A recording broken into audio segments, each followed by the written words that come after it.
Eu estava dando uma lida nas provas do ITA de 2019 e 2020 e me deparei com duas questões que pareciam abordar o mesmo tópico de trigonometria, a soma dos arcos. Eu decidi trazer as duas questões para o vídeo porque elas trazem abordagens diferentes desse mesmo assunto. Essas duas questões encerram a sequência de posts de trigonometria que iniciei lá no Instagram, do mais básico ao mais avançado. Como toda a questão do ITA, já existem vários vídeos resolvendo a questão 37 da prova de 2019, mas eu decidi trazer uma outra abordagem. Na minha resolução, você só precisará saber a fórmula da soma dos arcos e já temos disponível o vídeo da demonstração dessa fórmula aqui no canal. Vamos começar. A questão 37 menciona um tal retângulo, ABCD, em que o comprimento de um lado é o dobro do outro. É importante desenharmos o retângulo respeitando as proporções da questão, porque isso nos ajudará intuitivamente, mesmo que não seja determinante para a resolução. Vamos então atribuir valor para os lados desse retângulo. Podemos dizer que um lado mede x e o outro x sobre 2, ou podemos dizer que um lado mede 2x e o outro x. Vamos utilizar a segunda opção, que não tem fração, e vai facilitar a nossa conta.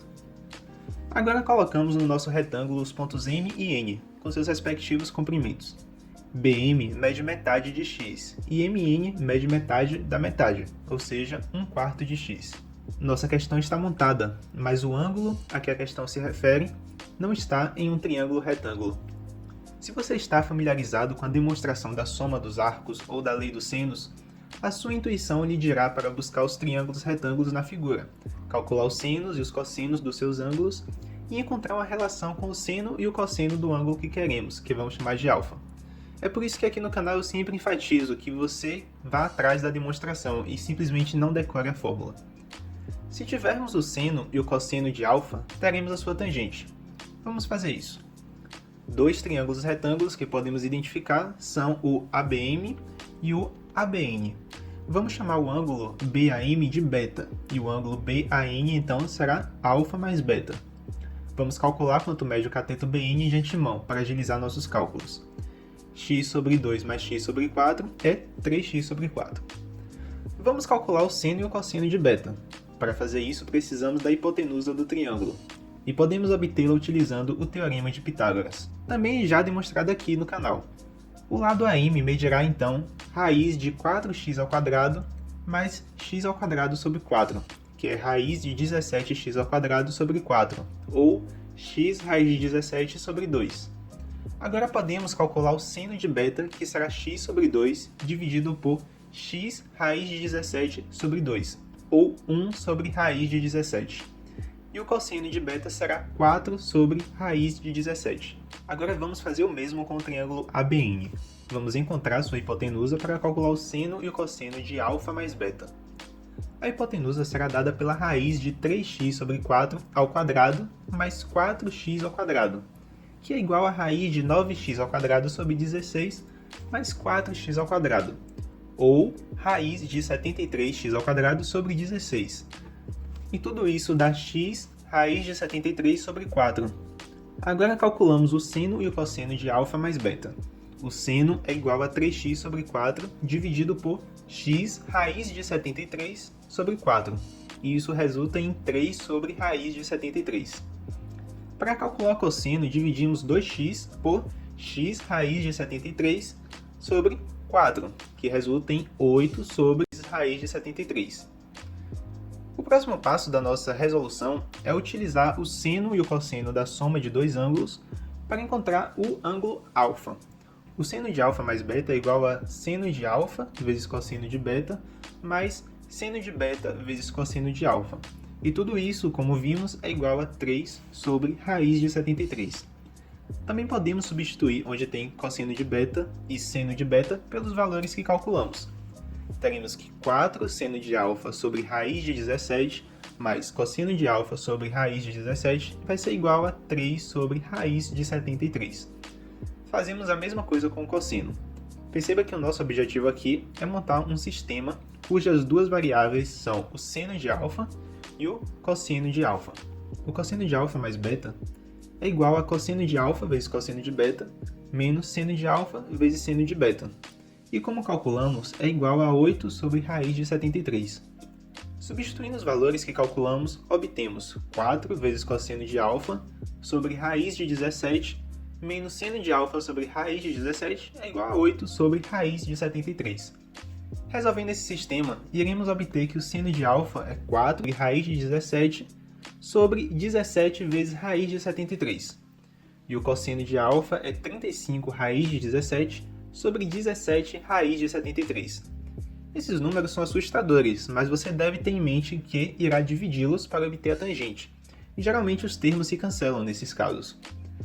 Para calcular a tangente, dividimos 4 raiz de 17 sobre 17 raiz de 73 por 35 raiz de 17 sobre 17 raiz de 73.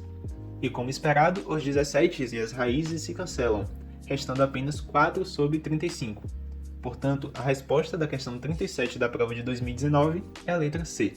A questão 47 do vestibular de 2020 mostra que veio com poucas palavras, e muitas vezes esse é o problema. Mas podemos tentar atacar essa questão expandindo a soma dos ângulos e trazendo os termos para o lado esquerdo igualando a zero. Se a gente iguala a equação a zero, podemos tentar transformar a expressão em um produto. Se A vezes B é igual a zero, por exemplo, sabemos que A é igual a zero ou B é igual a zero. E podemos trabalhar com essas soluções. Vamos ver se funciona. Expandindo a expressão, obtemos cosseno de x vezes seno de A vezes cosseno de x mais seno de x vezes cosseno de A, menos seno de A é igual a zero.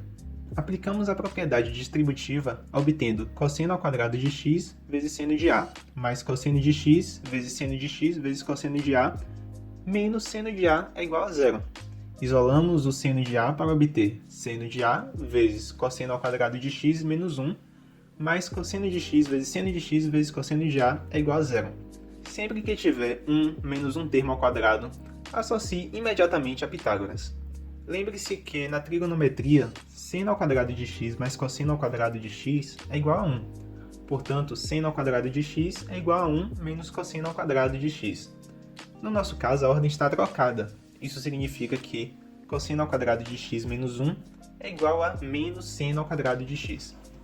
Substituindo, ficamos com cosseno de x vezes seno de x vezes cosseno de A, menos seno de A vezes seno ao quadrado de x é igual a zero. E isolando o seno de x, obtemos seno de x vezes cosseno de A vezes cosseno de x, menos seno de A vezes seno de x é igual a zero. Perceba que expressão preciosa nós obtemos. Cosseno de A vezes cosseno de x, menos seno de A vezes seno de x, é justamente o cosseno de A mais x.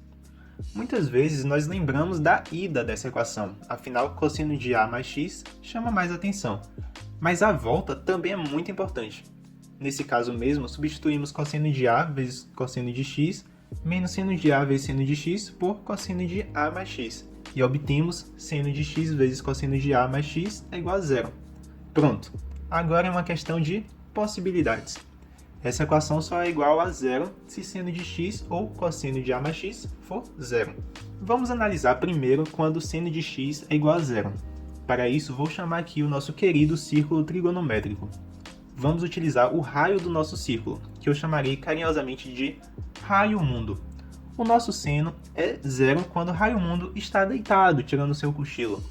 Ele pode estar deitado em 3 posições, quando o ângulo é 0 grau, ou π, ou 2π. Perceba que, teoricamente, esse valor seria infinito, porque ele poderia dar várias voltas estando deitado em infinitos ângulos. Mas a questão limitou nosso valor de x entre 0 e 2π. Essas são, então, as 3 primeiras soluções do nosso problema. O cosseno de A mais x é zero quando o raio-mundo acorda ou então quando ele decide dormir como um morcego, de cabeça para baixo. Nesses casos, o ângulo é de π sobre 2 ou 3π sobre 2. Temos então que A mais x é igual a π sobre 2, e portanto, x é igual a π sobre 2 menos A. E A mais x é igual a 3π sobre 2, e então x é igual a 3π sobre 2 menos A. Agora basta a gente somar as soluções obtidas. Ficamos com 0 mais π mais 2π mais π sobre 2 menos A mais 3π sobre 2 menos A, e isso tudo vai ser igual a 5π menos 2A. Portanto, a resposta para a nossa questão é a letra E. Espero que essas duas questões tenham lhe dado uma luz de como o ITA trabalha com a trigonometria. Você deve ter percebido que ambas exigiram muita manipulação algébrica. Eu mesmo cometi alguns erros algébricos até chegar na resposta. Mas isso se resolve com muita prática e dedicação. Deixa aqui sua opinião sobre o vídeo. Ficarei muito feliz em saber que ele trouxe algo de novo à infinidade de vídeos de resolução dessas questões. Se inscreva no canal para uma matemática sem macetes, sem fórmulas, só a sua inteligência, uma caneta Bic e um papel. Não que isso seja necessariamente bom.